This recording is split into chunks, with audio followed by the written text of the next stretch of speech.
test my mic so that way they're not a silent stream again. I should be making sure that this damn thing is working. I'm a little pissed off because I just realized and someone told me that basically I wasn't streaming this thing like I was supposed to be streaming it. And so I'm pretty pissed off at that. Little upset. Little butthurt. So, okay. Checked the stream actually works. So I have to sit here and make up for 2 days. 2 freaking days. Golly. Alright, people. It's been a while. I'm sorry about that. What did I have to sit here and say on Friday? I was actually talking about something. Let's see. I don't even know what I was talking about. It was supposed to be a quiet day, and I guess I really made it a lot better and a lot worse than what it used to be. So I'm going to be taking down the streams from Friday as well as the other day, Monday, because the fact of the matter is they're really not worth anything. In terms of what happened, I just sat here and absolutely forgot to turn on the damn mic. It was just that simple. So I fucked up, I done goofed, and that goof sat here and cost me 2 days. I don't even know what I was talking about Monday. Let's see. Let me see here. I did sit here and talk about the coup and guillotine. One other thing that I was talking about, how I was streaming, things like that, how I didn't like Albert Einstein. But for the most part, those 2 days are just gone. So as a makeup, this day is going to actually be about a few things. Number one, let's see. The coup, origins of Mayday, Xeezy and his identity politics rant, and the socialist worker, privilege, and the working class. Now, the reason that I'm doing these is that what I did for Monday, and I'm going to change the date because it's Thursday. I haven't been streaming for the last 2 days. I'm actually working on an identity politics video of my own, which needs to have a few things taken care of in terms of I have to do some reading of Paul D'Amato as well as a few other people. The reason that I sat here and looked into the coup was because the fact of the matter is, with the coup, I was actually looking into, say, some of the people that I actually like that are left-wingers in any way, shape, or form. The origins of Mayday, because it was actually May 1st, where I was talking about how the origins of Mayday are an important day, because here in America we actually lost a lot of the meaning of what it meant to have a Mayday strike, things like that. So let's see. I wanted to get into the identity politics rant, but I'm going to sit here and wait for the video to sit here and basically get through all of that. It is a really good video, and I do like it, but I don't think that Xeezy has the historical context of it and how identity politics is really pretty ingrained in America. If you listen or read Roxanne Dunbar Ortiz, as well as look into, what was his name, Gerald Horne, they both do a pretty good job of talking about the politics of the time and how those identity politics basically manifest themselves in rather different ways from conservatives. Now, this also gets into the socialist worker, privilege, and the working class, which is a really good little article about how privilege and the working class, postmodernist society, comes up and basically divides and conquers the politics of the time. Now, I'm probably not going to be staying on too much tonight because the fact of the matter is I have a lot of work to do and it's already 11 o'clock at night. But the fact of the matter is, with everything that has been going on, I kind of need to have an explanation of what I missed for the last 2 days and why those videos are pretty much going to be gone. Give me a little bit of quick hit of root beer. Let's see. And I'm going to be putting in, the stream is up again. Let's see, stream is up. Let people see that the stream is up. Up. Volume fixed. Yep. Post that in Lefty Poll. See if anybody. And let's see here. And we'll put it up over here too. Over at Bunker Chan, just in case anybody wants to see.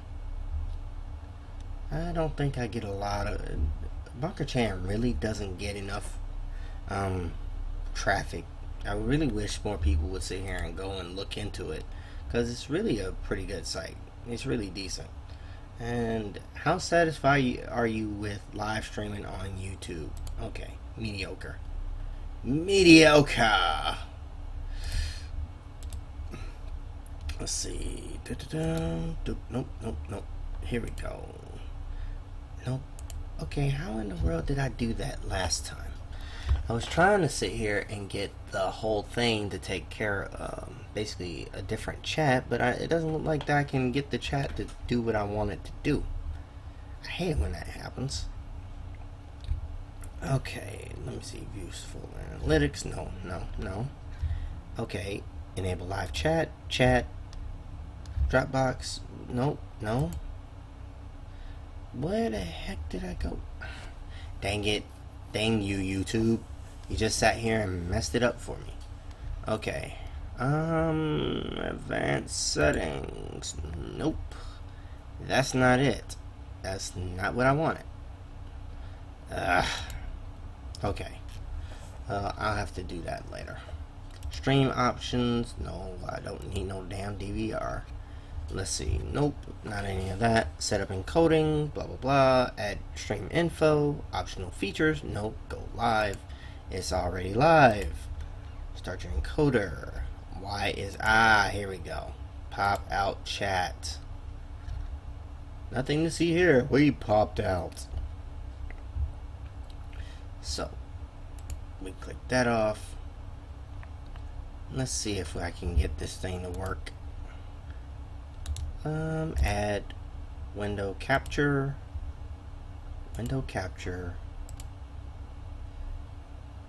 Live chat board.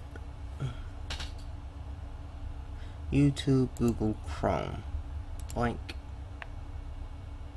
Let's see if it shows it. Okay. So now y'all can see that. So if y'all want to see what you're posting and everything, y'all can actually go to that. So let me see if that'll actually work. Otherwise, test.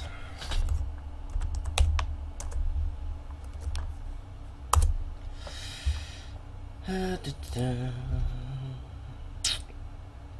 let's watch the video, because the video ought to sit here and show it. Nope. It does something very, very different from what I wanted it to do. So I'm going to sit here and remove that for the time being. So at the very least you can see how I have a lot of things that I sit here and study and research. But the fact of the matter is, that's pretty much what I do. Well, just to make this stream a little bit more, say, politically minded, and I'm not going to really talk about socialism or anything like that, but I am going to talk about the elections a little bit. The thing is, I live in Texas, so we have this really shitty system called the Electoral College. Now, the Electoral College basically is undermining the vote that people have to give a lot of money to a lot of rich people to basically steal our election. Now, the reason that I'm saying that our election is stolen is because Hillary Clinton doesn't have a chance in hell of being the next president. She's close to being indicted. She's close to a number of things. And at the very least, people want a social democrat called Bernie Sanders. Now, I know a lot of anarchists don't necessarily like Bernie Sanders, but the fact of the matter is Bernie Sanders is probably the best shot we have to actually build a left-wing movement over a Donald Trump, who has basically hemmed up the Republican nomination. It's become the business party of Mussolini, basically. I mean, this is the same guy that basically quoted Mussolini for a really great quote. that's what he's talking about. So, what does that mean for us here on the left? Basically, with Bernie Sanders, we have to galvanize a movement to sit here and get him elected over the superdelegates. A lot of people are going to the superdelegate or to the committee in July, and there's going to be a contested convention. Clinton, for the most part, is a very flawed candidate. Now, the reason that I say she's flawed is the fact that, with regards to all of the things that she's done in her record and all the things she's done in her background, close that, basically, she doesn't have a shot at the presidency. She's close to being indicted by the FBI, and they have criminal proceedings against her for the FBI emails.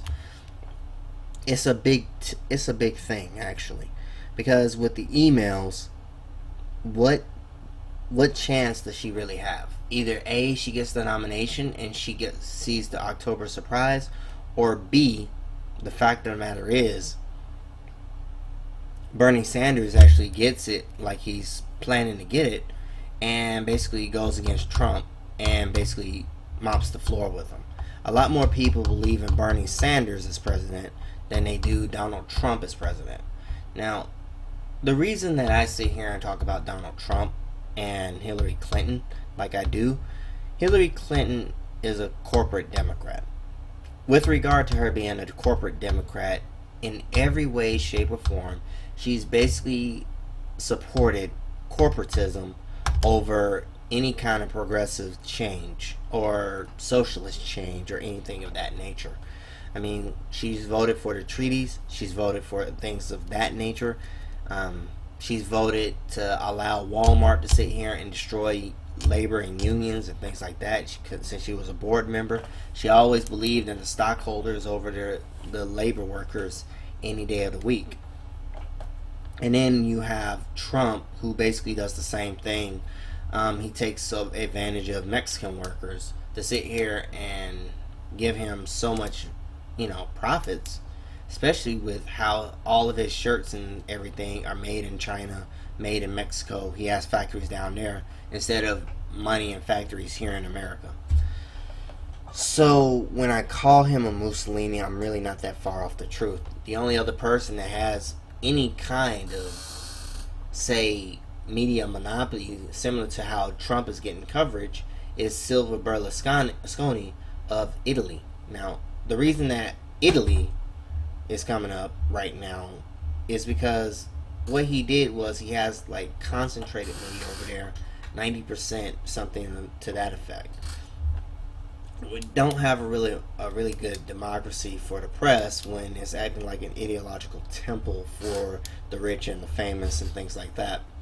But for the most part, when I sit here and I'm talking about Hillary Clinton and Donald Trump, basically both of them are really, really pro-corporate, but the fact of the matter is they're starting to move in different directions. Donald Trump is coming to the left. Hillary Clinton is going further right to try to pander to conservatives that hate her guts over the last 25 years. And none of them sit here and really think that she's all that honest. I mean, Bernie Sanders does a lot more and a lot better.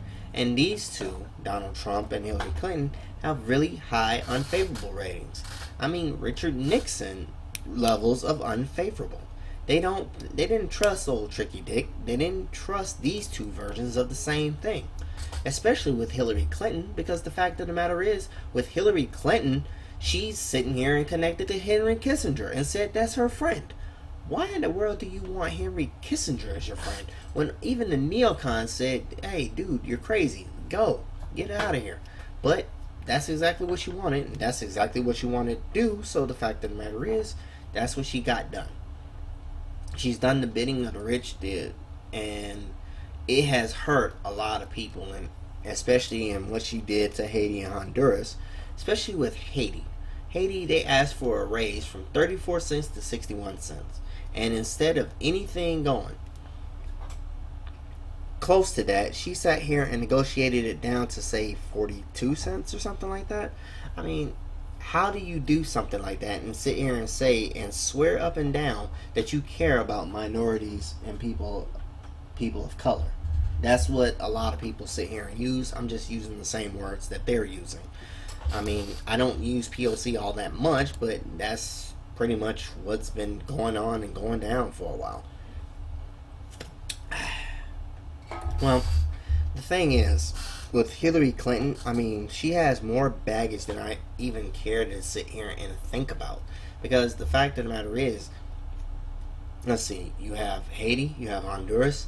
I mean, there was an activist that was assassinated, Berta Cáceres. Why was she assassinated? Because she said in a book, Hard Choices, that she was supportive of a democratic death or a dictator death squad that basically was sitting here and promoting a coup and ousted the democratically elected president. Now, think about this. What she did is basically she overthrew a government and then she didn't learn from it, and she's helping to do that in Libya as well as Syria.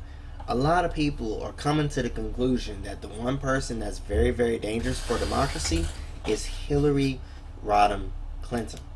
And I mean, in terms of doing all the scandals that she has, not just email gate, but she has so many scandals she makes Nixon look good. This is one of the first two Nixons. The other one is Donald Trump himself, but I mean, in terms of scale, Donald Trump really isn't that bad in comparison. He's already talked about and said what he was going to do, but he may go and turn around on that logic. That's what a lot of people are hoping for.